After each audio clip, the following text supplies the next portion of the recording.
Welcome to the Invested Dads Podcast, simplifying financial topics so that you can take action and make your financial situation better. Helping you to understand the current world of financial planning and investments, here are your hosts, Josh Robb and Austin Wilson. I'm going to be hyper smelling your black coffee. Just smelling it is enough to... That's all it takes for me. Oh, that caffeine smells good. All right. Hey. Welcome back to the Invested Dads Podcast. I'm Wilson, Austin Wilson, here with Rob, Josh Robb. In light of this being our 7th episode, we're going to call it episode 007. So buckle up your proverbial seatbelts, or actual if you're driving, please buckle up. Not wearing a seatbelt is terribly irresponsible. And think with me for a second. What would James Bond drive today in 2020, or maybe beyond? Would he even have to drive at all with all the technology at his fingertips from the mighty Q? So imagine a modern-day 2020 James Bond sipping on a martini, shaken, not stirred of course, in the back seat of an autonomous Aston Martin, being chased by the bad guys. I don't know the open container rules in the areas where this super spy operates, so take this story with a grain of salt, and always abide by your local traffic laws. Well, we might not be so far from this becoming a reality. So today's episode is about autonomous vehicles. Autonomous. Does that mean you stick with one vehicle for the rest of your life? Yeah, no, Josh, that is monogamy. Okay. So that just means you know all the car parts? No, Josh, again, that is anatomy. Okay. So autonomous, huh? That would be... You know what? I saw a good article on Wikipedia. We'll link to that below. Man, that I love really Wikipedia. describes it, yeah. And so there's also some good articles coming out because it is a newer technology. Yeah.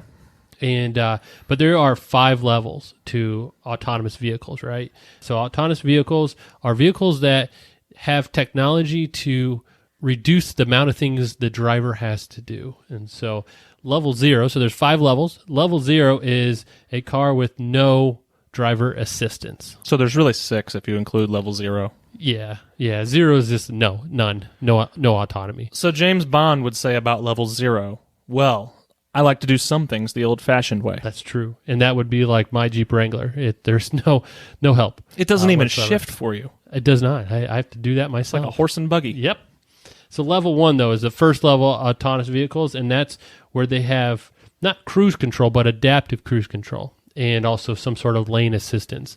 And so think of a normal cruise control or the old cruise control. You set it, it stays at that speed. No matter what, you'll go that speed no matter what's in front of you. The one where you can rear end the car in That's front right. of you if you keep the same speed. So an adaptive cruise control, which is this first level, what they've really kind of started this kind of ball rolling for autonomous vehicles, is the idea that, hey, you could set your pace, but the car knows what's in front of it, and if it gets closer to the vehicle in front of it, it will adjust or adapt the speed to keep you that safe distance. So it's kind of like sonar. Yes. Like a bat. Yes, that's what they do use, that type of idea of the constant checking of where are the things around me. And the same is true with the lane assist. If you try to change lanes on like a 4-lane highway and there's someone beside you in your blind spot, the car itself can prevent you from doing that if you have this lane assist. Yeah, and I think this level technically would even also have some measurement system where it looks at the lines on the road on a highway too, where keep you from drifting. Yeah, it keeps you from drifting. So you get a little sleepy on the road after a big lunch or something like that. Then it'll kind of, if you start going over a line and don't plan on it, it'll kind of help you back. Yep. And so that's kind of the starting. So that's level 1. And then as you go up level 2, you get a little more. And so that's where you can have some sort of driving assist, but you need to have your hands either on the wheel or right there at the wheel. You got to be ready to take over because it can't do everything. The driver assist it can, in a sense, keep you in the lane, help you merge and move, but it doesn't have the full autonomy that you're looking for. So level 2, it helps you adjust the speed and the steering, but you got to be ready to grab it at any kind of change. So let's say there's a guy on a bike beside you or something. The car doesn't know what to do yet. It doesn't know how that guy's going to swerve or move lanes. It's not there. Then you go to level 3. That's where the vehicle is capable of driving themselves. So under ideal conditions, it's it. You just set it, you let it go. All right. So you're there, you're still in the front seat, you still got your steering wheel, but it's doing it. But it's not everywhere, right? No. So level 3, you're really limited to divided highways, limited access, meaning you can only get on and off on the ramps. Right, like an interstate. Yes. And so that gives you the ability that there's not as much input that it has to worry about. That's the big deal there. So then you move up to level 4. That's where they can drive themselves without human interaction. So pretty much you get in the car, you say, or you type, or however you put it in, hey, this is where I want to go. Here's the address. You let it go. All right. So you're still inputting where it's going. You're sitting there, but it's doing it. And there's still some restrictions on where that would be available probably with level 4, right? Yes. Yeah. And again, that's more. So level 3 is on the highways. Level 4 is you take that same and move it to probably a little bit more main roads. But in town and with traffic, you probably have to pay attention. Then level 5 is fully autonomous. You may not even have a steering wheel and pedals at this point. You get in a car, you tell it where it needs to go, and you sit back, eat your donut, and let it drive. And so that's the point where that's the end goal is they're no longer, in a sense, cars that we think of with steering wheels and pedals. The seats may not all even face forward at that point. It's more of a chauffeur. Yeah. And so that's the goal, is to get to the point where the vehicle has enough information and technology to know what to do in all situations. So when it gets the ability to save us our 3 and 5 minute commutes to work, that's right. We just don't even have to think about it. Just get in the car. Yep. That's level 5 for 3 minutes. So yeah, I kind of think we're probably at around level 2.5. Yeah. I would say that legally speaking, we're probably at level 2. So Tesla and Autopilot, we'll talk about that here more in a little bit more depth soon. But Tesla and their Autopilot system is probably a level 2 that they say explicitly, hey, keep alert and be ready to take over at any moment. But I think that people take advantage of this and treat it more like a level 3 system where they really don't do anything. There's reports of people sleeping or reading or whatever on the highway in these Tesla Autopilot vehicles. So yeah, I would say we're probably around a 2.5. And, this is a progressive scale. So we're only going to get more and more automated with where the technology is and how available it is over time. So Josh, who are the major players in autonomous vehicles in general? So right now, you kind of mentioned Tesla is kind of the one that goes to first in mind for a lot of people. Is when you talk about self-driving cars, they are the first movers. They're the first ones to really bring out to market something with that capability, a mass market. Yes, and so they have their their Tesla models that they're described as kind of that. Hey, at some point you're going to not have to worry about driving this thing. Right now, it's like you said, it's kind of at that 2 to 3 range. But they also are known because they push these things out before there's really any regulations on it either. So they were the first out there, and they kind of have that ask for forgiveness rather than permission attitude, where they pushed it out and said, hey, we're going to use the U.S. population as a guinea pig to see how this works. Mm-hmm. And there's been some results from that have been tragic, but there's also been a lot learned for the positive as well. Right. So Tesla's the first one that comes to mind. Google has their own division, Waymo, and that's one of their offshoots of the main, Google, you think about their search engine. Yeah, it's called their other bets segment, their other right? bets. They split those out a while back and really are showcasing kind of what they're trying to do, and this is one of the big ones. They're putting a lot of money for sure into They're losing a lot of money into this idea, but they have a lot of advantage there though, because you think of Google's Maps. So when it does come to level 4 and 5, when the cars are driving themselves, they're going to need to navigate. And so those things that they've already been kind of driving ahead are already available for them, whereas Tesla are going to need to rely on maps from somebody else to get there. And then GM has one, their Cruise division, which isn't actually just GM. There's a lot of other auto companies that are actually participating in GM's research, kind of as an auto industry. Right. Honda, I think, is one of the ones there. Yep. And they're all kind of putting their chips in together, saying we as a group may be able to come up with this type of technology. It's not a cheap process by any means. There's a lot of research and development costs, and I think GM is trying to leverage their size. They're a big auto company, but with some other companies' scale and cash too, to kind of jump into the game a little bit bigger than they would by themselves. Yep. And then last is Uber, and so they were trying to do it on their own, and they're still looking. They may have to do a merger or something to really become a bigger player, but their concept being, hey, our job is to get people one spot to another that doesn't have a car, doesn't have access to a car. If we don't have a driver, that would be great. Maybe we have a car that just gets you one way or another, and you don't have to worry about the awkward conversation with that driver along the way. I have my own thoughts on that. We'll talk about soon. I'm pretty excited. So yeah, specifically speaking about Tesla's Autopilot, there was a really, really well-written case study in Bloomberg Businessweek on October 14th of 2019, and the title was Tesla's Autopilot Could Save Millions of Lives. How many people will it kill first? I thought that was a really catchy really catchy title, but the article was really great and a lot of good data in there. But some key points that I think are worth talking about is that Tesla itself is really aiming to dominate the global auto market by building the world's first self-driving car, and Autopilot isn't there yet, but it is the crucial first step that they need to take to be there and to be that first completely automated car. So Autopilot has logged more than 1.5 billion with a B, not million, billion miles, 1.5 billion miles.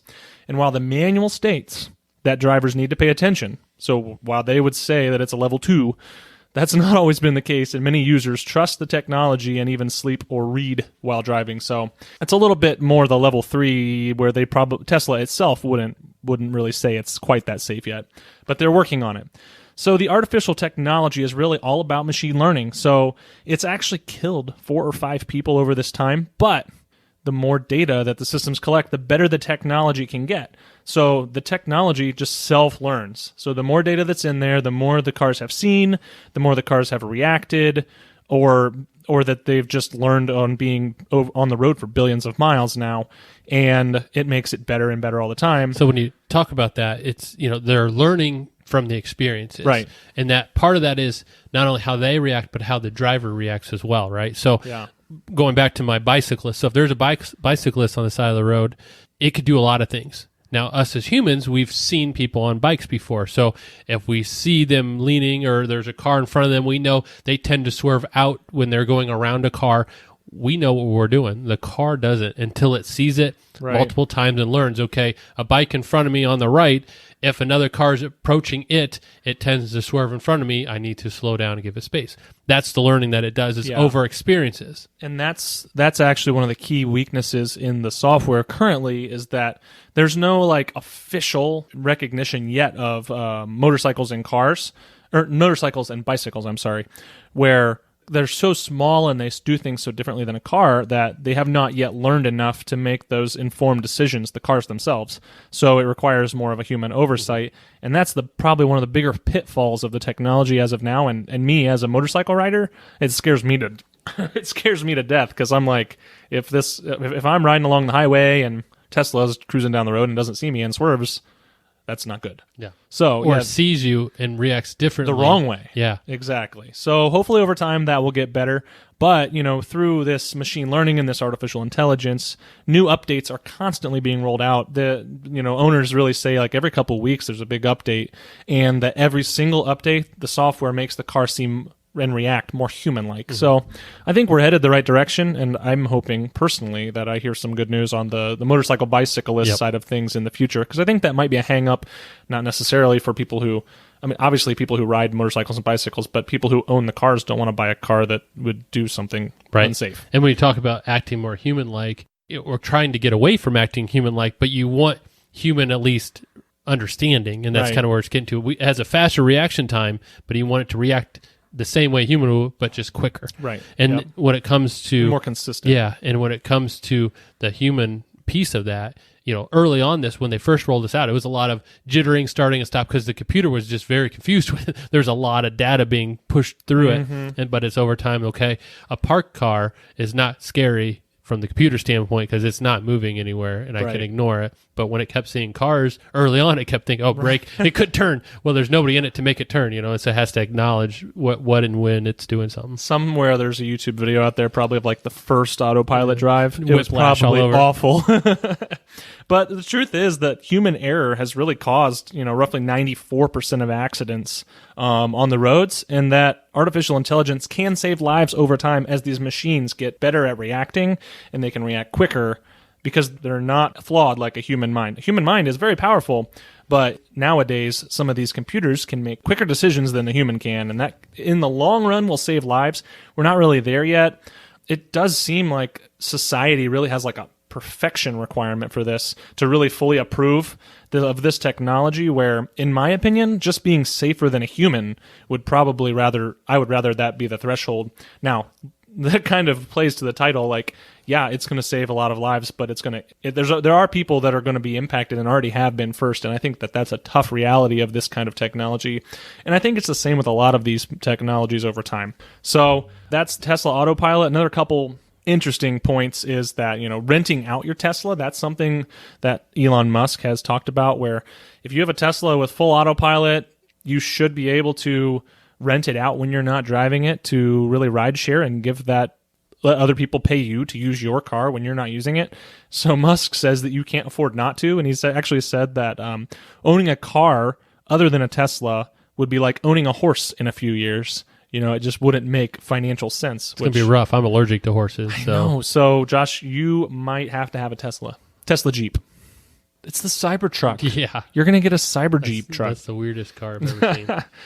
So I guess when we talk about timelines, about autonomy and where that's all headed, Tesla is known, so they're kind of the big player here that's pushing this out first. So we're going to use them as kind of the bogey for the timeline. But Tesla, known for very aggressive, very optimistic timelines, they said that at the end of 2019, that this technology through Autopilot should be available in late 2020 for full autonomy, even the ride-sharing capabilities and stuff like that. Available, but legal is Who knows the if question. it will be legal? Yeah, that's the crazy thing there. But I think that's a bit optimistic. There's a lot of years and billions more miles of data gathering, perfecting, and then the legislation and legal side of it before it really goes mainstream.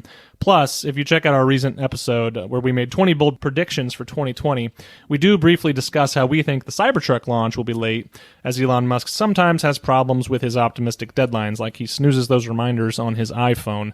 So that could very well happen again for Autopilot going full autonomy. All right, Austin. Let's take a short break and do a dad joke. Uh-oh. So this one, though, is a dad joke from a dad's dad. My dad sent me this joke actually today. It's a granddad joke. Yep. So at lunchtime, I got a text from my dad, and he sent me this joke just out of the blue. You ready? I'm All ready. Right. If you want to get a job in the lotion industry, I got one piece of advice for you, okay? Make sure you apply daily. That's the way you get a job. Make sure you apply daily. That is true, and this time of year, that dry skin is real. Apply it's dry. daily. Yep. So if you want to get a job in the industry, make sure you're applying daily. So while not really being a part of our bold projections for 2020, Josh and I have some speculation. So we're not necessarily always speculators. We like things that we know. But sometimes it's good to dream. Sometimes it's good to have your ideas. So Josh and I each have some autonomous vehicle speculation that we think could happen. Mine is that Tesla should buy Uber and make an autonomous vehicle fleet. That solves a couple issues. First of all, that gives Tesla a huge test fleet to log billions and billions of miles and maybe, hopefully, offset some of their losses because they wouldn't be paying for drivers. And then Tesla could become more profitable, and that could be good news. Number two, Uber would win because their stock price really has not done well since it went public. And a lot of that is due to the issues that they're having, obviously with profitability, but also with the driver versus employee versus contractor, however their categories in which state or whatever that they're having. So if you don't have drivers, you don't have these issues. So there's my speculation. Tesla, buy Uber. Save both companies some money and develop that technology further rapidly. And for me, it's around, I've had some conversation with some people, some in the auto industry and some friends and family who are real into this kind of autonomous vehicle. And we live here in the Midwest. There's a lot of distance between cities. And so my biggest hang up and issue really is the battery. And so, there's a certain amount of miles you can drive before you need to charge your battery. And I know they got the fast charge places now where it's supposed to be quicker to fully charge it up, but it still takes time. So I think one of the big steps forward will be the ability to solve that battery issue. And so whether that's some sort of replaceable battery where you have a gas station, but instead of fueling it with gas, you remove your battery and replace it with a charged one. And you kind of either, whether it's subscription based or pay per go or however it works, the idea that the battery, I think, especially for small towns that are distanced apart here, especially in the Midwest area, that would be the biggest factors. If I'm going to go from here in Ohio down to Texas, how long is that going to take me using a current autonomous vehicle? Because when we talk autonomous vehicles, they're electric as well, and I should point that out, I guess. Yeah. You know, that's kind of the way they're going. Is the technology is pushing both the autonomous and electric vehicle in the same direction, merged together. Is if I wanted to drive me somewhere, but I'm going to have to stop and charge it up every 300 miles, that adjusts the trip. And so if they have the ability to, you know, not only change out the batteries, but the autonomous vehicle knows, okay, here's the route I have to take so that when my battery's low, I'm next to a charge spot or a change spot, that I think that all needs integrated together. And it would have to be then some uniform size batteries between car companies and stuff like that. So there's a lot of opportunity for standardization there. Yep. Where you can just pull in your electric autonomous Chrysler minivan and get the same battery or the same size battery that Tesla Model X or whatever would take. Right. And, you know, for the autonomous vehicle to know that. So if I put in, hey, Texas, it doesn't just take off and hope that there's somewhere close by when it's at 5%, you know, ahead. out in the middle of nowhere in Kansas or something. It's like, well, wait a minute. Let's make sure that the routes are programmed in to know the distance and all those factors. And then what if you hit traffic? Does it adjust the route to know, okay, we're going to have to make a stop sooner? That autonomy needs to play into those factors as well. So I think another technology that goes well and impacts autonomy is the technology of 5G. And we're going to have a full episode dedicated to 5G technology in the future. But overall, if you look at your cell phone, chances are you'll look down and you'll see LTE or 4G or whatever through whatever provider you've got. And that is really the fourth generation of cellular technology and speed. And I personally feel like it's pretty quick. You know, I don't really have any qualms. I can watch YouTube videos with data and not have to buffer already, and things are really great. But 5G takes that one step further, and it actually can boost speeds by up to like 100 times. So what this is going to allow vehicles to do is kind of be a part of the Internet of Things, which I think will probably be a part of that episode as well, where really a lot of items, a lot of vehicles and thermostats and buildings and wearables and cell phones and all this stuff is all interconnected on the internet, talking to each other in real time and making communication really, really quick. And that speed is really what helps these vehicles communicate with one another. So if you've got two vehicles going down the highway and they're both autonomous and they are connected and see each other and stuff like that, they can interact with one another and not run into each other and things like that. Not just cars, but roads as well. If you have smart roads, with the idea of the technology built into the road to help direct and steer within, because, you know, one thing that can be confusing now with autonomous vehicles is construction. You know, so you have a road, but now it's under construction. So now you're supposed to merge one direction or another, or there's cones put up. Right now, the autonomous vehicle, what does it do? But if the roads are smart and they can communicate and talk to you, they push you the right direction. I think a sidebar is that someday in the future, when this is more caught on, is that users who do not embrace this technology are probably going to be penalized on a cost basis from their insurance companies and stuff like that. Once autonomous vehicles and this technology becomes widespread, very popular, proven very safe, those who choose not to embrace it are going to have to pay higher insurance premiums because their human driving is going to be more risky than the driving that a computer could do. And I think that that's something that is a real risk to people who are not going to be wanting to change and to embrace this technology in the future. So yeah, I think that's something that's coming up and going to be very interesting. So I guess I did want to talk about some investments in autonomy and how you can ride this growth category. Ride it. Yeah, I wrote that and did not even.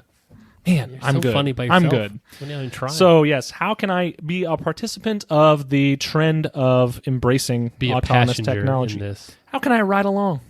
So things that I always want to point out is that you should always discuss how these investments fit your overall portfolio picture with your advisor.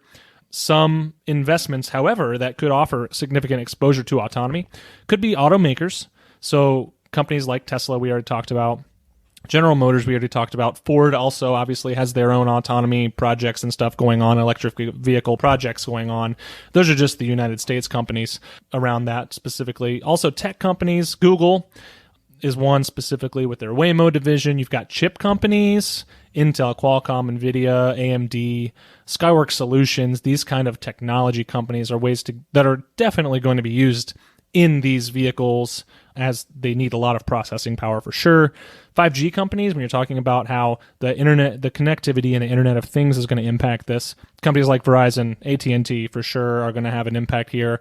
Ride-sharing companies like Uber and Lyft, they're going to have implications with this autonomy as well. Yep. When we talk about any new technology that's coming out, you're going to see a lot of volatility in here as well. Yeah. So that's why we're we're mentioning a lot of companies here. And, again, talk with your advisor about what works with you. These aren't necessarily any recommendations from us in any way. But the idea is when you're entering into anything new, there's a lot of unknowns. There's a lot of risks you take for success or failure as you try new products.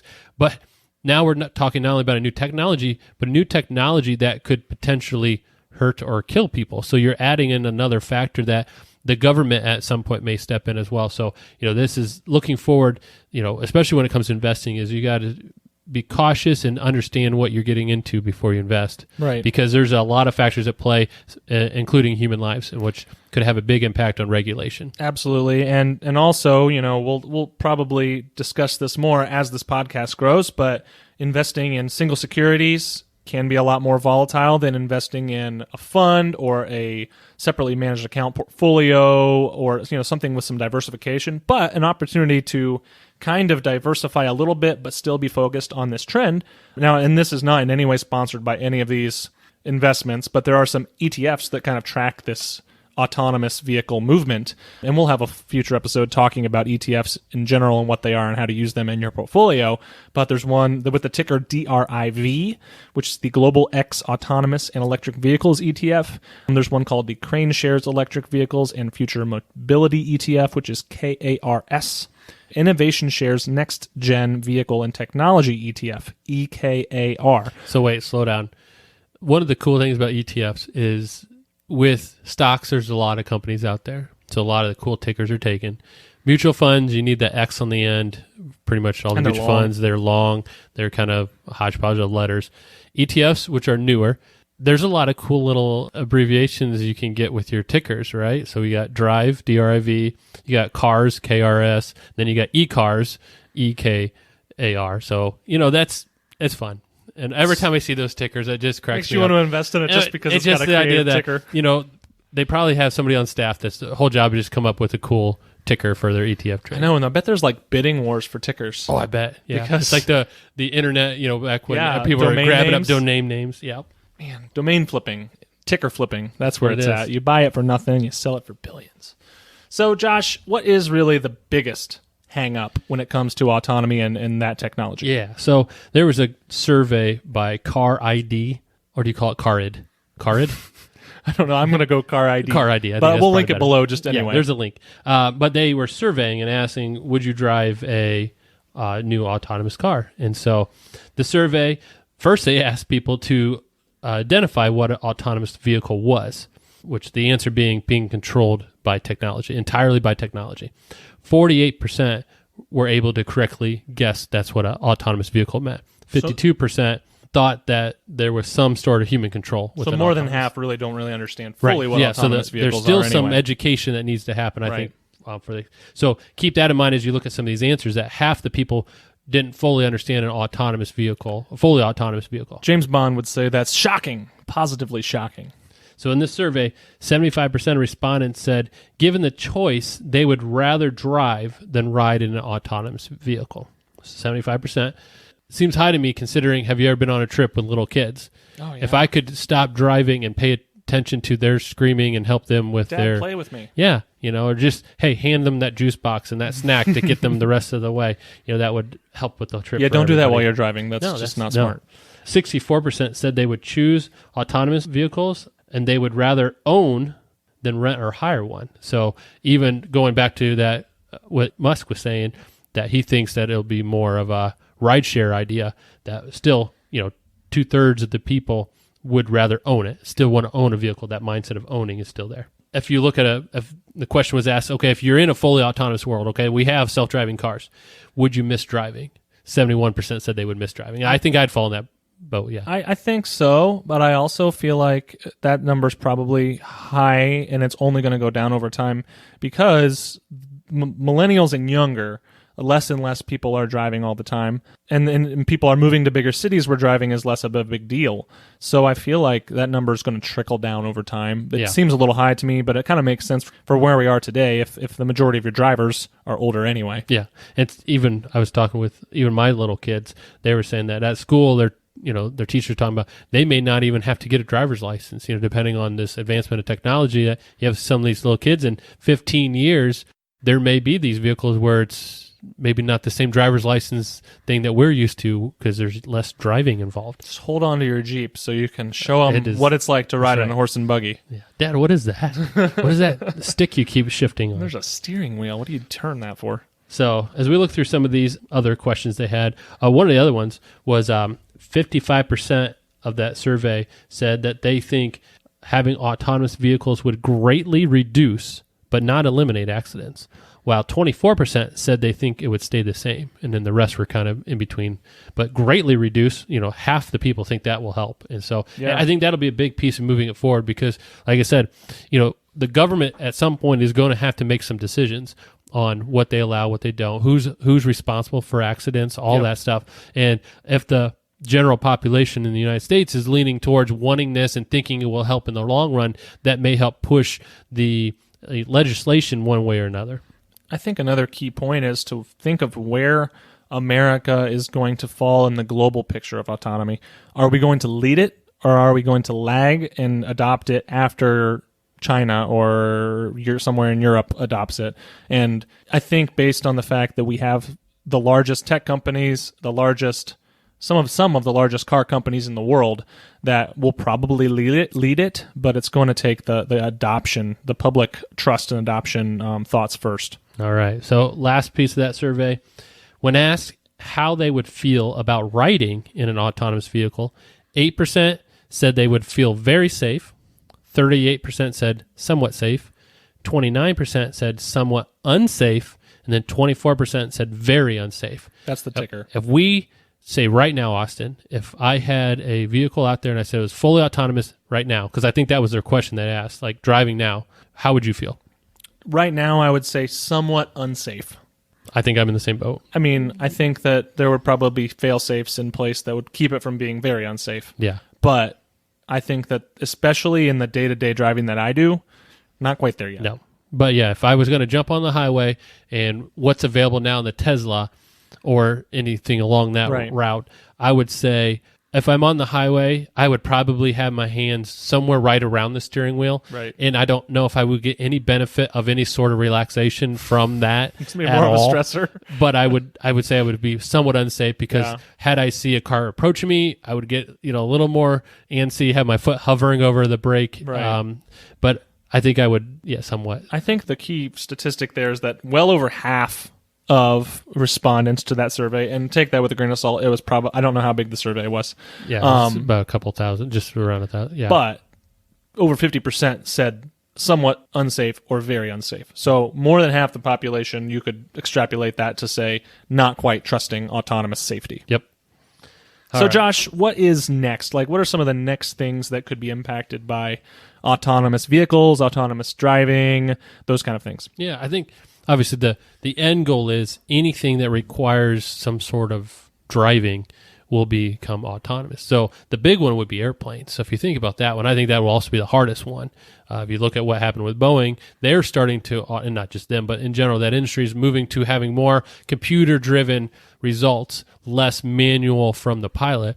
And so that was part of what Boeing ran into, is their anti-stall technology there was reacting to indicators that were causing it to do things it shouldn't do. And that was, it could be manually overridden, but when you're talking about a large plane with a lot of different pieces, that was what was causing those plane crashes. Because even the pilot trying to correct it, it would then revert back, and it was causing issues. And a lot of that's going to continue to be training, just like they're working on the fixes, having to training everyone when things go, because I'm sure there's going to have to be some sort of override process where people have to be trained, and who knows what that will look like. But getting the public to trust airplanes in general, So you want to take my survey on that? How safe would I feel getting into an airplane?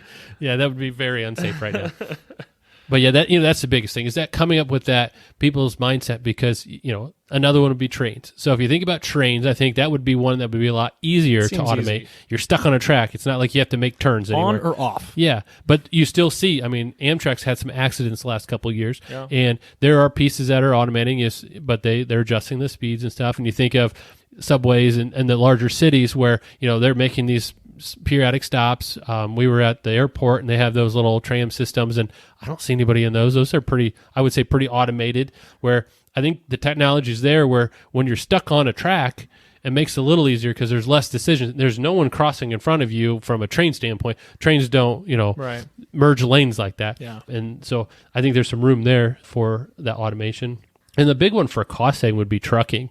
A couple of years ago, I was at a local university, Bowling Green State University, and they hosted a thing, and they were talking about autonomous truck driving and the idea that you could save a lot of money and time for companies when they're shipping things through trucks. And, some of the early technology would just be linking multiple trucks together, letting the lead truck have a driver, but the ones behind it react instantaneously to that truck driving's movement. Right. So he brakes, everybody brakes. He swerves left, everybody swerves left. And then the idea is you just take turns, so you extend the drive time. Well, that's an easier technology to get to because you still have drivers. They're just each taking turns driving. I think that that trucks, because we're already in the United States anyway, have a really shortage of truck drivers. Truck drivers are very lucrative. And we're like importing truck drivers from all around the world to drive trucks because we need to get all the stuff, as a very consumer-driven nation. All the stuff we order, all the stuff we buy needs delivered, and trucks the most effective way to do that right now. I think that this will alleviate a bit of that, and hopefully will bring down logistics costs and hopefully costs to consumers. But I kind of have the thought that will probably just lead to bigger profits for logistics companies. Probably. But both could be okay. Yeah. And then you talk about, just getting spots from point A to point B, from a trucking standpoint. There's still got to be delivery. Somebody's got to deliver and unload and load, but getting them from one spot to another, that's where you can save a lot. Ride sharing, you talked about, Uber and Lyft, the idea that, especially large cities where owning a vehicle may not be cost effective, that, okay, instead of waiting for a taxi or ordering an Uber, I order a vehicle to show up without anybody in it, and I get in the back and it drives me somewhere where I need to go, and then it goes find somewhere else to hang out. And so the idea of, you don't need a taxi driver at that point, then you have a vehicle with a built-in navigation system. Right. And then the last one is just that idea, if you think through who would be able to utilize this, would be the elderly, because as people age, one of the things that happens is the safety in their driving for them and for others can be affected. And so there's kind of some laws being in place about how often you need to go get a new license based on your age to make sure you're still safe to drive. Well, if the car is driving, the passenger's age is irrelevant. So it allows more mobility for longer for elderly people. Yeah, and they can be independent as long as possible and stretch that out and not really need help from other people. So yeah, I think that could really help out. So I guess in conclusion, I'd expect to see some future upcoming James Bond movie to incorporate some full autonomous technology. But I would probably anticipate that it'll be in a movie before we see it, especially on the streets of Findlay, Ohio, because that movie technology is pretty far ahead of reality typically. But hey, it could be coming very, very soon, and that's something that we are anticipating, and we're excited about that technology and where that's headed. All right. So as always, thank you for listening. Make sure you check out our website. We got a free gift for you there. It's 8 Principles of Timeless Investing. It's free. You get to download it. Just give us your email, and we'll send it to you. They have 8 overarching investment themes. They're meant to keep you on track to help you meet your long-term goals. It's on our website at theinvesteddads.com. And finally, to help us to continue to grow this podcast and help a lot of people, we need you and we need your help. So we're giving away some swag. So we're giving away T-shirts, official Invested Dad T-shirts, to help create some buzz through Apple Podcasts. So what you need to do to get your free T-shirt is leave us a review on Apple Podcasts, screenshot that review, and then email the screenshot to hello@theinvesteddads.com, and we will follow up with the first 25 subscribers who send that screenshot to the email address that we just talked about, and we'll get your shirt size and mailing address and get that shirt to you. The shirts are awesome, so shout out to Flag City Clothing in Findlay, Ohio for really hooking us up with some awesome shirts. And I do want to note that this giveaway is only for North American subscribers, so U.S., Canada, and Mexico. due to logistics costs and customs and stuff like that. It's just the most simple way to do that, as well as the fact that it's really hard for us to see some reviews if left abroad. But if you do leave us a review and you're not in those areas, we love you and we're thankful for you. So thank you for doing that anyway. As always, thanks for listening.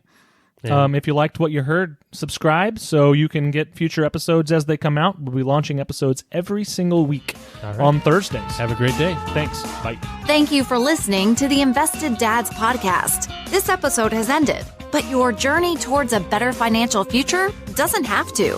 Head over to theinvesteddads.com to access all the links and resources mentioned in today's show.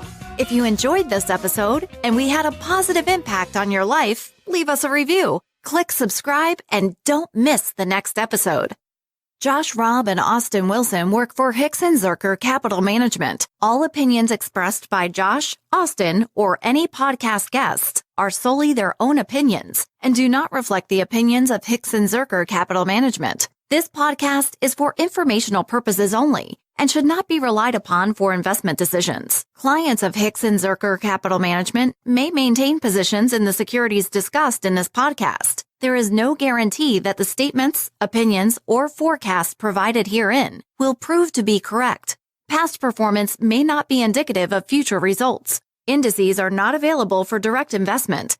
Any investor who attempts to mimic the performance of an index would incur fees and expenses which would reduce returns. Securities investing involves risk, including the potential for loss of principal. There is no assurance that any investment plan or strategy will be successful.